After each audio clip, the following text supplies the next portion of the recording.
Welcome to the Brigham Young University Family History Library webinar series. Feel free to use the chat box for any questions during the presentation, and if we're unable to get to them during the presentation, we'll make sure they're answered by the end. My name is Braden Knutson, and I'll be your host for this webinar today. We'd like to remind everyone that these webinars are recorded and posted on our BYU Family History Library website at the URL at the bottom of the screen, and as well as on our BYU Family History Library YouTube channel, where you can subscribe and you'll receive an update every time a new video is uploaded. Today we'll be pleased to hear from Kathryn Grant, who will be giving a presentation titled Understanding the Data in FamilySearch Family Tree. After years on the sidelines, Kathryn got started on her family history and discovered a new passion. Her specialty is mentoring new family historians and helping them find success, and maybe even avoid some of the mistakes she's made. Kathryn teaches family history classes at the BYU Family History Library and Riverton Family Search Library. She has also written a series for the Nauvoo Times on family history. When she's not doing family history, she enjoys reading, music, and fresh raspberries. So we'll turn the time over to Kathryn and let her take it away for us. And if you have any questions, make sure to write those into the chat box. Great. Well, hi everybody, and welcome to today's webinar on understanding the data in FamilySearch Family Tree. And I've got to tell you, this is one of my very, very favorite topics to talk about because it has such far-reaching implications for the success that we experience as people who love family history and want to help redeem our ancestors. So let's go ahead and look at what we're going to be talking about today. We've got 4 topics that we're going to cover. First of all, we're going to talk a little bit about the purpose of Family Tree. And then second, we're going to take a deeper look at where Family Tree data comes from. We're going to talk about correcting common misconceptions about Family Tree and its data. And then finally, we're going to have some fun with clues on Family Tree records. So let's go ahead and get started. The purpose of Family Tree. In order to introduce the purpose of Family Tree, I want to take you back in time to meet a brother by the name of Harry Russell. Harry joined the church in 1912, and he almost immediately developed a great love for family history and temple work. That became something that he focused on for most of his life. It happened that he had an Abbott family record, a family record on his Abbott line, and so he, with the testimony of temple work, started going through the people in that record. And so he had gone to the temple on 360 separate days, and I don't know if that was all in the course of a year or several years, but it was 360 days worth of temple work that he did up in the Salt Lake Temple. Then he went to go visit some family in St. George, discovered they had the same book, and they were doing exactly the same thing.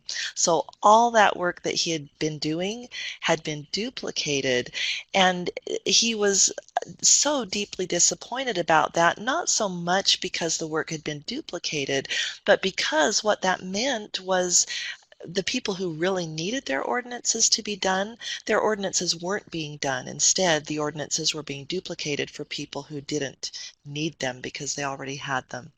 So this troubled him to such a degree that he actually made a proposal to church leadership about a church-wide clearinghouse for temple ordinances to avoid duplication. Well, it turned out that we can thank Harry for the technology that we're enjoying today in a way, because he was the one that started the first system, if you will, of tracking temple ordinances. So his proposal to the first presidency, or the leadership, I'm not exactly sure who it was presented to, but to the leadership of the church, his proposal was accepted and it became the Temple Index Bureau. And some of you may be familiar with that. Basically, it was ever before the days of the internet, and so it was a card file on paper cards of all temple ordinances that had been performed. And so anytime somebody wanted to do temple work, they would send their submission to Salt Lake, and their names that they proposed doing temple work for were checked against the TIB for duplication. If the duplicates were found, then the names weren't cleared. And so by doing that, they made a pretty good dent in some of the duplication, although you can imagine if you're trying to look through this huge card file of hundreds of thousands of names, that's a pretty tedious and error-prone process. So while it was a step in the right direction, there was still some duplication taking place, but it was a wonderful way to start tackling this problem. And so we could say that the TIB really is one of the distant ancestors of FamilySearch Family Tree. So that's kind of how it all got started, how temple ordinance data all got gathered into one place. So let's fast forward now to the 21st century and talk about Family Tree, that descendant of the TIB. The purpose of Family Tree today is a little bit more than the purpose of the TIB, but it still has a lot in common. And actually, if we were going to step back and say what the high-level purpose of Family Tree is, it's to turn hearts through enabling temple work, to turn the hearts of the fathers to the children and the children to the fathers, as it says in Malachi. So that's the high-level purpose, but of course, to achieve a purpose, you have to nail down some specific goals. And so if we take a look at the specific goal of FamilySearch Family Tree, the goal is to have one complete, accurate record for everybody who's lived on the earth, linked to other records by correct relationships. So in order to achieve that goal, Family Tree has some features that we need to be aware of. One of the most important is that Family Tree is a shared tree. So what do we mean by that? Well, if you've worked on a site like Ancestry, you know that you can have your own individual tree and nobody else can edit it without your permission. So each user can have as many trees as they want and they're all separate. But Family Tree needed to break away from that model. So Family Tree is just one common tree. There's no my tree or your tree. We're all actually working on the same tree. So users might see different parts of the tree, but it's all one tree. And that's something crucial to understand when we consider family search data. Another important feature of Family Tree is that it's open edit. And you might hear that term and say, well, good grief, what does that mean? If you've ever used Wikipedia, you have an idea of what it means. It basically means that any registered user can change anything in the tree. And for those of you who might remember the time in New Family Search, or those of you who may have used New Family Search, you remember that nobody could edit anything. And so basically, if you saw a mistake on a record, you could add information to that record and it became classified as what they called an opinion. And the system kept all opinions. That's one of those things that sounds really good in theory, but in practice it became incredibly confusing because you'd open a record in New Family Search and you'd see maybe 20 different names or 30 different birthplaces. Users complained about it. It was confusing to people. So when they started Family Tree, when Family Search started Family Tree, they said, we're going to use a different model this time. We're going to use an open edit model similar to Wikipedia. We're going to make it so that any user can change anything, any registered user. And so what we're wanting in this case is that the best information will be gathered and used. And the power in open edit is that everything is supposed to be supported by good sources.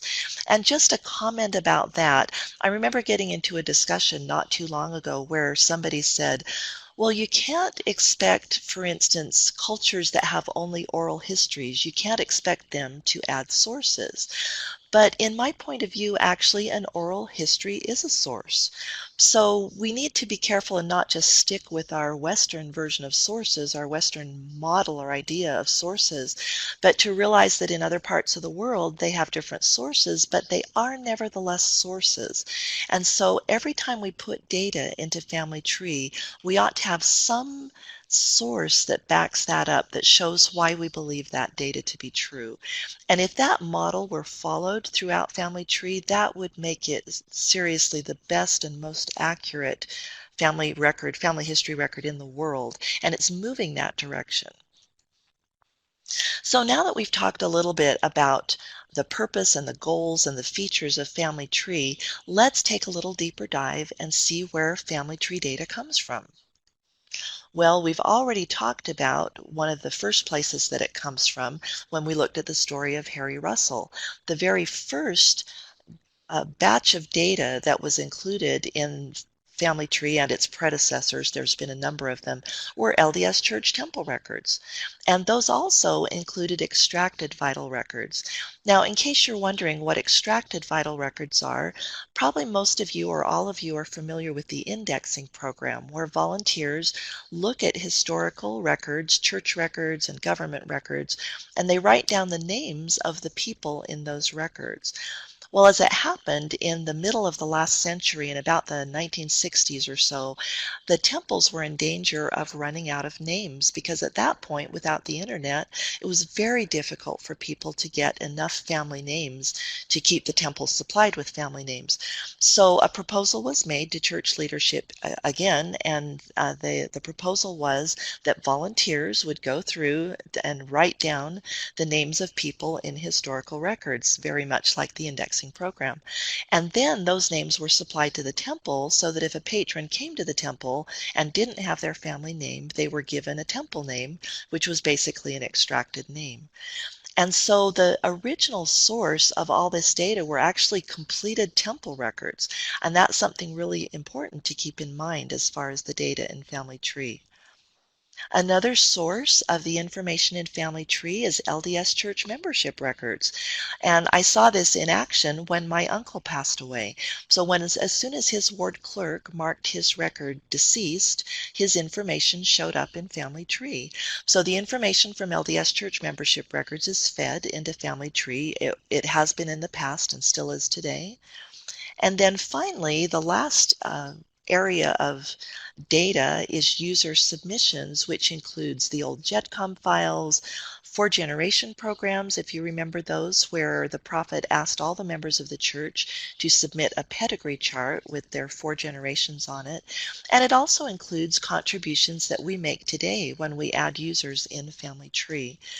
So what does this mean for us then? If we're considering this data, what are some of the implications of this data in Family Tree? Well, one of them, as you can see, is that the quality varies widely. If this data is submitted by users, we're across the board with users, right? We have professional genealogists all down the way to people who are just getting started with family history. And so the quality is not consistent in Family Tree. That's one reason that the open edit model is so important, because users are supposed to collaborate and improve that information. The other ramification of this data in FamilySearch Family Tree is that duplicate names are an ongoing concern for a number of reasons, and we'll be talking about that a little bit more in the presentation. So here's just an example. I don't know if you are aware of this. This was news to me when I learned about this. But before the days of computers, so before the old new Family Search, if ordinances were done on a different day, a separate record was created for each day. So you can see down here in this example, we've got John Bescobie on my family tree. His baptism and confirmation were done on the 2nd of March, 1920. Later on, his initiatory and endowment were done on the 19th of May, so a couple months later. Well, back then, they were recording all this by hand, right? And so for us to expect the temple recorder to go back a month and a half later and say, oh, this person who's having their initiatory done and their endowment is the same person who had his baptism and confirmation done several months ago. That was just not realistic, both in terms of time and in terms of the lack of technology. And so they really did, the only thing they could do is, as the ordinances were performed, they wrote them down. And then all that information was fed into the predecessors of Family Tree and ultimately ended up in Family Tree. So just as a tip, if you have Pioneer Ancestry or early member ancestry and you find a record that has no baptism and confirmation, but it does have the other information, does have the other ordinances, look in the system for a duplicate, because you're about 99.999% likely to find one. So here's an illustration of potential duplication. This is actually theoretical, but it's a rather conservative one based on dozens of illustrations that I've seen in Family Tree. So let's say that we have an ancestor, her name is Anne Stuffins. She had one record created when she was baptized and confirmed. On another day, her initiatory was done, another day, endowment and sealings. So she has three separate records here that have temple work, but they have different pieces, different parts of the temple work. Then, during the extraction program, her extracted christening record was found and added to Family Tree or to its predecessor. The marriage record was found, and then seven progenitors submitted her name through the four-generation program. And then two users thought that they had to upload their tree. They saw the duplicates, but not understanding that it was a shared tree, they uploaded duplicate copies. And again, even though this is a theoretical example, I've seen many examples of this actually happen in tree, and it's actually a bit conservative. This 7 from a four-generation program, there are people in Family Tree that actually have hundreds of copies of them from four-generation programs. So what happens, all these records were put in Family Tree. The top 3 had some temple work attached. The rest of them had no temple work attached. So there were potentially 14 separate records for Anne Stuffins in Family Tree, and only 3 of them had partial temple work, and the rest looked like they needed temple work, but really didn't. So that kind of illustrates the issue with duplication in Family Tree. So now let's talk about some common misconceptions about the data in Family Tree. Why do we care? Why do we want to understand these misconceptions? Well, one important reason is that it helps us avoid and correct errors. Another important reason is that it helps us avoid duplicate temple work. And then finally, it brings us closer to our goal of having a record worthy of all acceptation.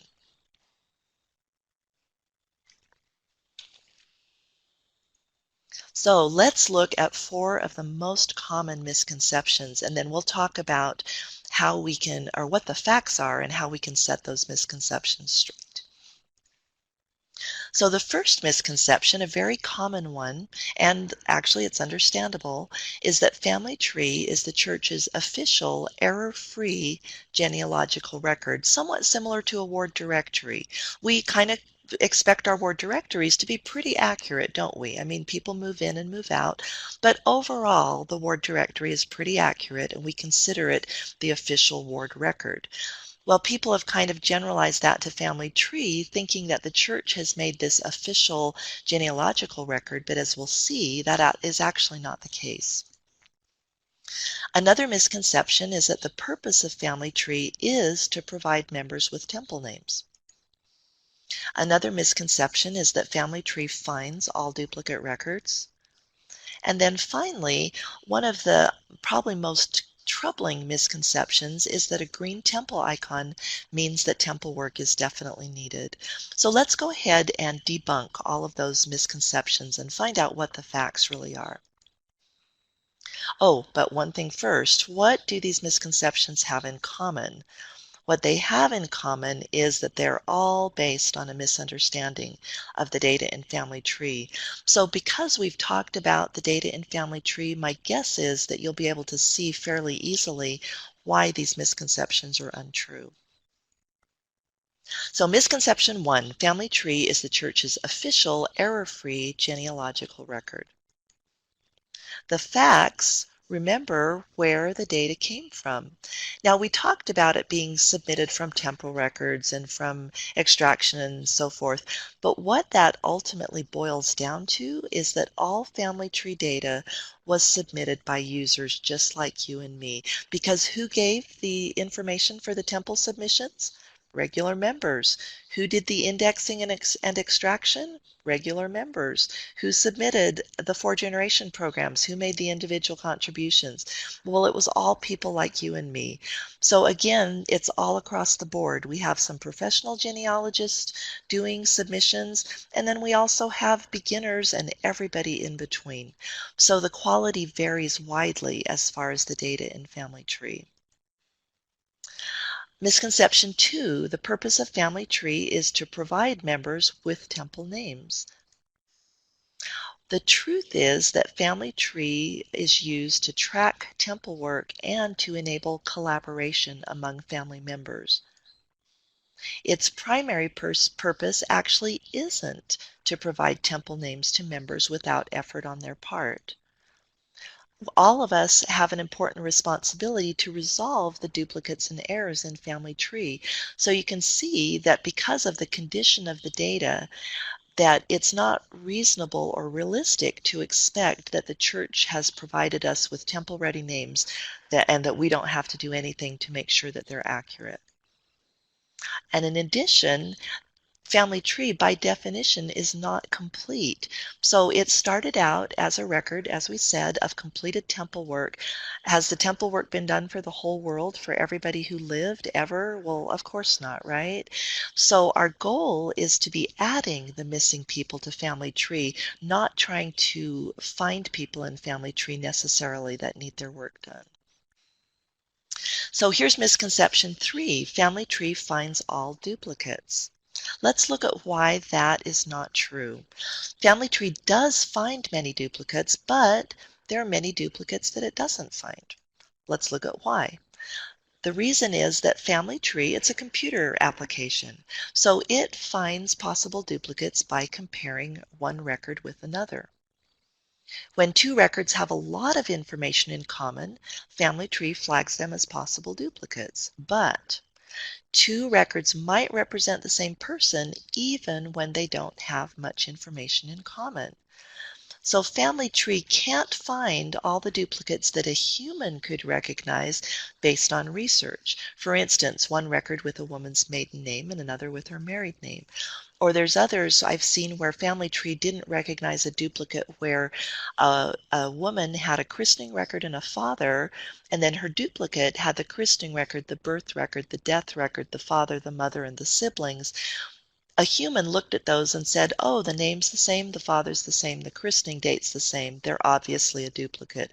But the system looked at that and said, wow, these two records are very, very different, and I can't confidently say that they're the same. So Family Tree realistically can't be expected to find all the duplicates that a human could recognize. So it's important to verify the information in Family Tree and listen to the Spirit to help us avoid duplicate temple work. And there's a presentation that this link will be active in the archived copy of this webinar. So if you're interested in more information on this topic, go ahead and click this link in the recording and you'll be able to view the presentation on duplicates in Family Tree. Misconception 4. This is probably the most important one that we could talk about today. And that misconception is that whenever I see a green temple icon in Family Tree, it means that temple work is definitely needed. Let's talk about why that's actually not the case. So there's a number of reasons why a name might have a green temple icon. One is that somebody added the name but chose not to do the work. That's actually pretty rare because most of the time when people are adding names, it's precisely because they want to do the temple work. Now, to be fair, I have a couple of friends who are really, really good genealogists, and they purposely do add names to FamilySearch that are in-laws and so forth that they actually aren't supposed to do by church policy, but they have added those names and verified them so that somebody else can find them. So that does happen, but it's not all that common.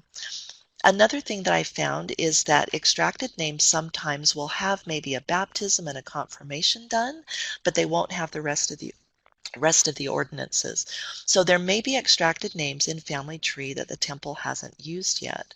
Although, as a caution there, I would say probably about 90% of the time when I find an extracted name with partial ordinances or no ordinances, there's a duplicate of the same name that was extracted and it has all the ordinances. So that's something to be aware of even if you find an extracted name with incomplete ordinances. The most common reason that a temple or a name in Family Tree has has a green temple icon is that it's a duplicate and the ordinances are attached to another record. So that's probably the best reason to say don't just assume that a name with a green temple is ready for temple work, but definitely check for duplicates first. Now, here, just to show you some examples, sometimes when I've talked to people about this, their response is, oh, that can't possibly be true, or the church couldn't possibly have, rolled out a website where there was so much duplication. Well, of course, now that we know where the data came from, we can understand exactly why there's a lot of duplication. And this wasn't an official record, but the church did us a great favor by gathering all the user submissions and putting them in one place.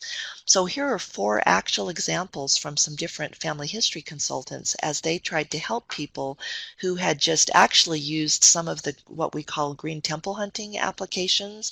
I'm not going to mention any names, but there's some popular ones where people just basically turn them on and let them climb through Family Tree and try and find a lot of green temples.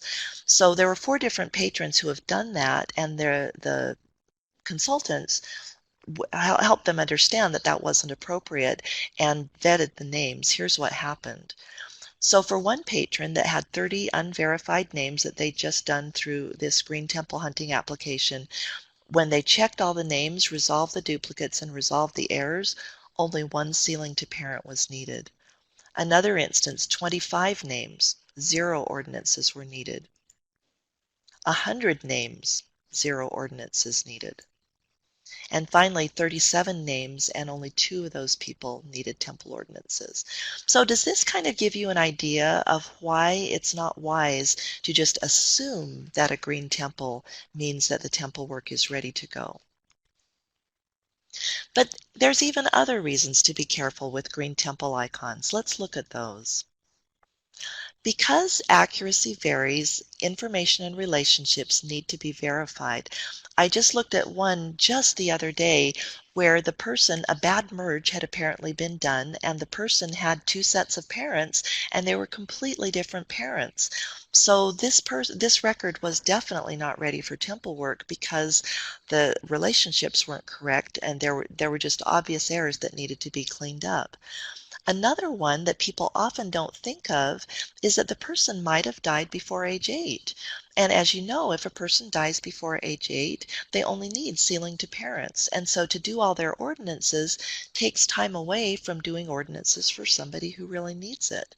And so if there's no death date on that Green Temple record, you definitely want to check and make sure when that person died so that you don't do unnecessary work. This last one is one that has become a lot more common lately. I've had, I don't know, 3 or 4 people just recently tell me about this. Green temples are not time sensitive. So in other words, when you use one of those automated or when a person uses one of those programs to just crawl through Family Tree and grab every green temple, we don't know who's currently working on those or when they were added. Now, if the green temple is from an old extraction record and nobody's really working on it and it's not a duplicate, then yes, great, that work needs to be done. But I'll share with you an experience one of my friends had where she's a new family historian, and following the promptings of the Spirit, she decided to get into this work, even though she's a very busy mother of a large family. And so she put her heart into this. She loved this family. She researched them. She even paid for a certificate, and she got everything ready so that it was just very well done and ready for the temple work to be done. Before she could reserve the names, somebody had gone in with an automated program and reserved all those names that she'd been working on. And she called me a little teary and said, "Oh my goodness, what happened? Why did this happen? What can I do?" And what had happened is that somebody had gone in with a program and had not done any research or any work on this line that she'd been working on and had just picked up the names. And if any of you are familiar with the highly respected genealogist James Tanner, he's referred to this as temple welfare, where we just go in and take the work that somebody else has done without doing any work of our own. And so that's a really, really good reason in my mind not to just reserve green temples without checking into them. If you notice that somebody else has been working on this green temple name recently, I would say that the courteous thing to do would be to contact them and just say, hey, I noticed you've been working on this. Are you planning on doing this work, or would you like help with it? I'd be glad to help. But coordinate with them. And again, remember that the whole purpose, or one of the major purposes of Family Tree, is collaboration. It's for families to work together on this temple work. So if you find a green temple that's been added fairly recently that hasn't yet been reserved, contact the person who contributed it and work with them to make sure that the temple work gets done. My friend Heather McPhee is a wonderful consultant in Idaho, and this is her advice to us. Think of green temples not as something that automatically needs temple work, but as an invitation to research. Now, let's take a look at some clues on family tree records. These are kind of fun.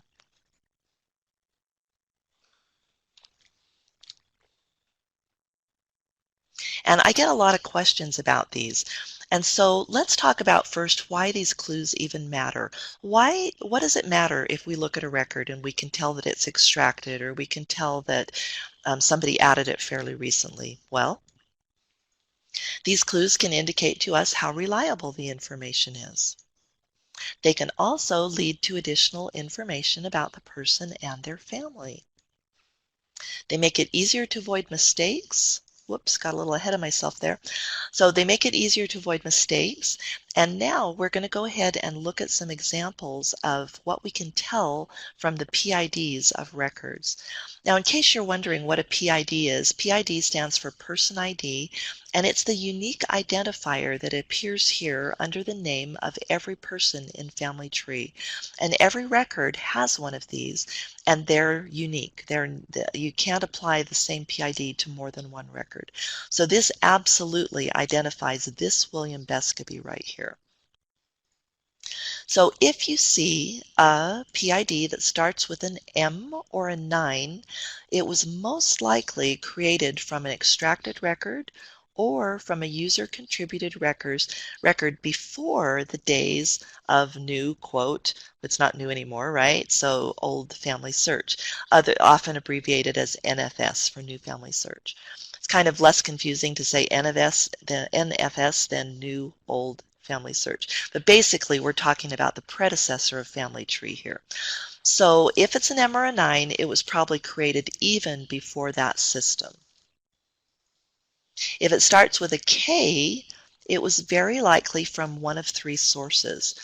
Probably either an LDS Church membership record, an extracted record before New Family Search, or an early user-contributed record to New Family Search. I contributed some information to New Family Search back when it first started in about 2007, and those records all start with a K. If the record starts with an L, it's probably added by a user to either New Family Search after the early days, or it's been added to Family Tree. And then finally, if you come up with a record where the family members have very similar PIDs, where the first 5 or 6 characters match. So you see, here's William. This happens to be a christening record. He's got MLXMB, and his parents have MLXMB as well, his dad and his mom over here. So whenever you see a family group that has very similar PIDs, they were probably extracted as part of the same group or batch during extraction, which means that they were probably very, very likely part of the same record set, part of the same christening record or part of the same burial record or what have you. So now I need to give you the fine print about clues.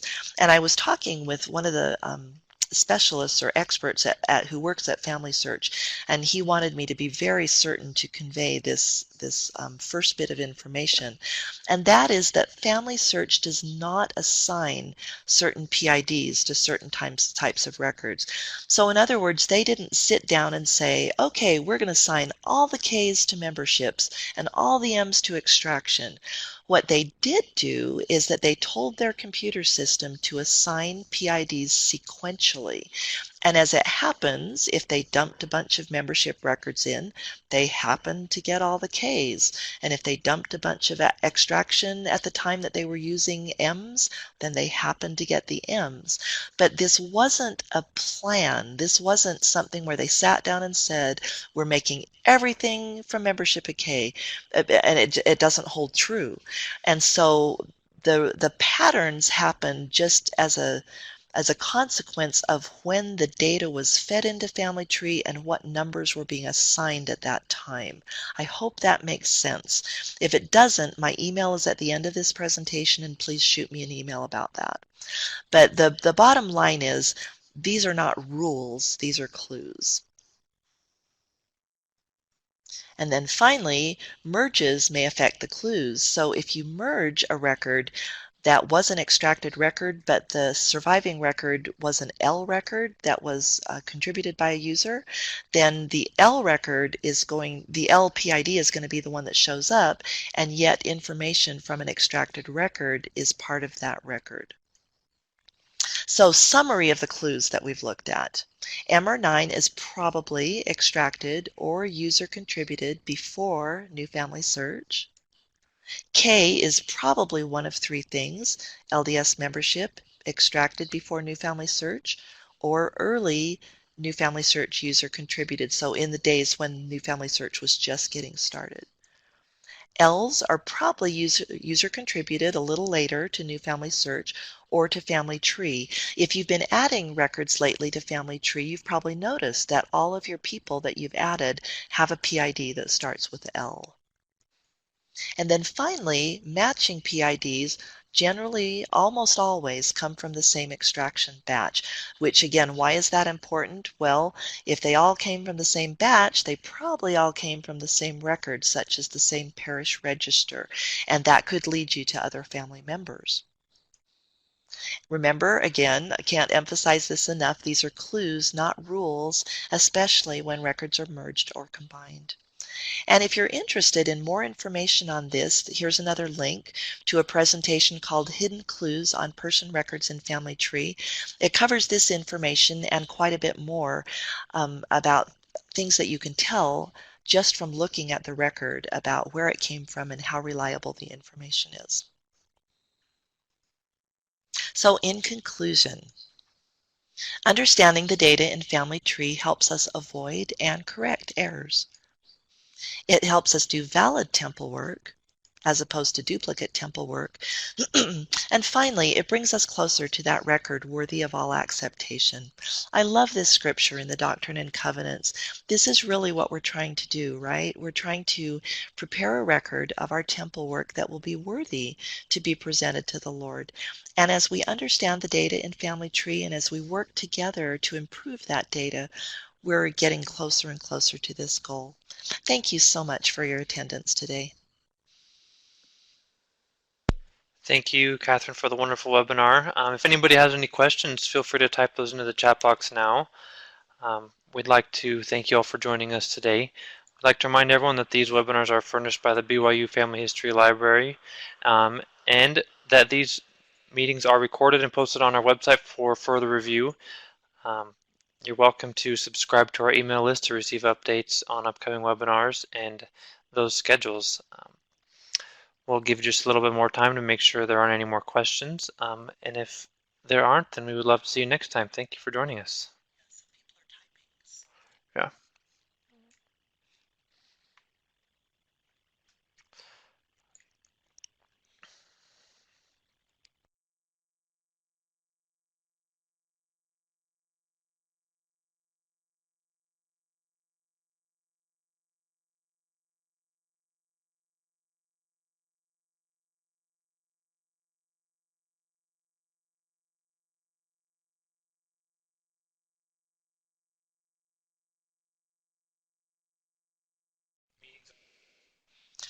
So I'm seeing a question from Nancy. Thank you. That you've had a big push to use an application called Find a Record, and mostly people don't research. Should I tell someone about this? My advice, Nancy, would be absolutely on that, and you're welcome to give them the link to this webinar and also to give them my email address if they'd like to contact me about that. The issue with with programs like Find a Record, since you did use that name, and there's some others which I probably shouldn't name, but I'm guessing that some of you are aware of those green temple hunting applications. Let me just give you an example of something that happened that I became aware of just recently. As Braden noted at the beginning, I teach here at the BYU Family History Library, and one of my students mentioned that she had put some names into Family Tree. This is actually different from the experience I related earlier. So she had done a lot of work on her line. She was a convert, and she had put quite a few names in Family Tree. Then she went back to reserve them for her Ward Temple night, and somebody had gone through with a green temple hunting application and had reserved all of her names. And so fortunately, this person had contact information. So my student contacted her and just said, hey, I put those names in. This is my family. I'm a convert. And so how are we related? And the person wrote back, it turned out she was a college student out in California. And she said, oh, gosh, I don't have any clue how we're related. I was just told to use this such and such an application. And I went in and found all these names, and I don't know anything about them. And so then my student said, well, hey, is it okay? Would you mind releasing a few of them? She didn't want to get into an argument or anything. So she said, could you release a few of them to me for our Ward Temple night? And the student said, oh, of course, I'd be glad to. I have 8,000, so I'm very happy to share those with you.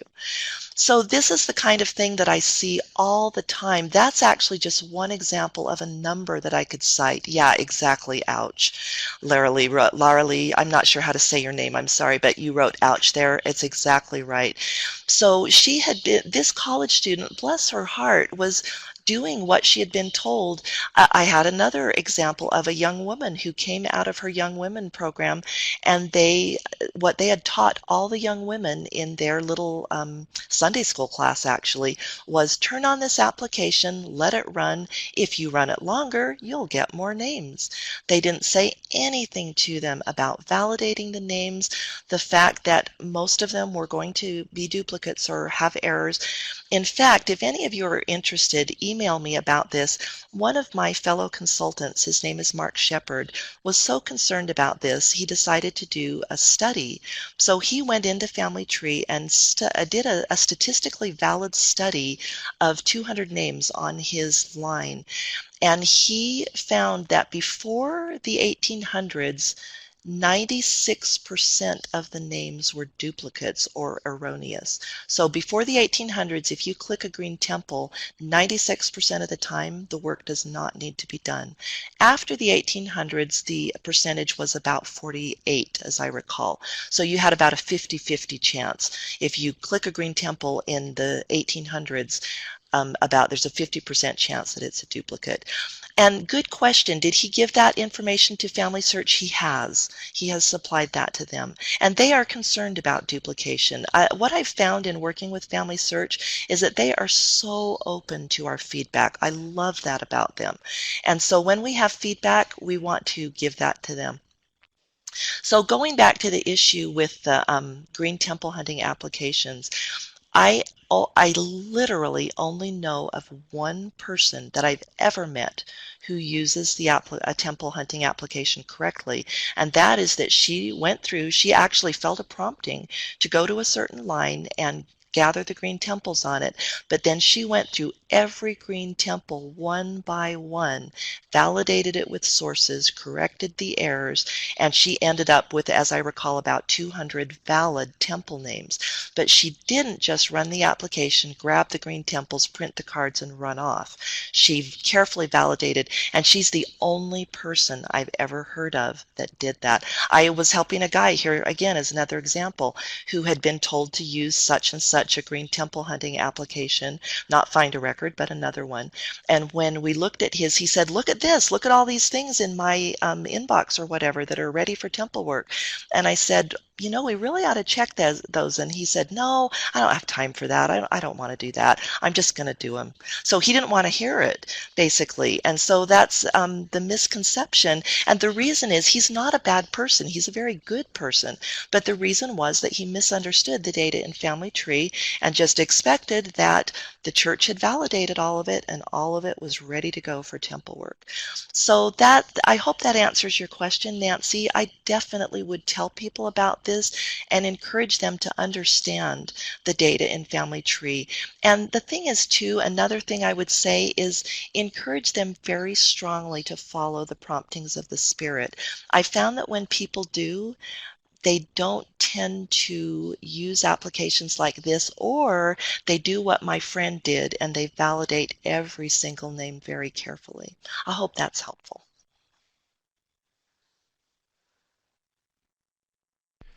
Okay, well, if we don't have any other questions, we'll go ahead and end the webinar, and we hope to see you next time. Thanks for joining us today.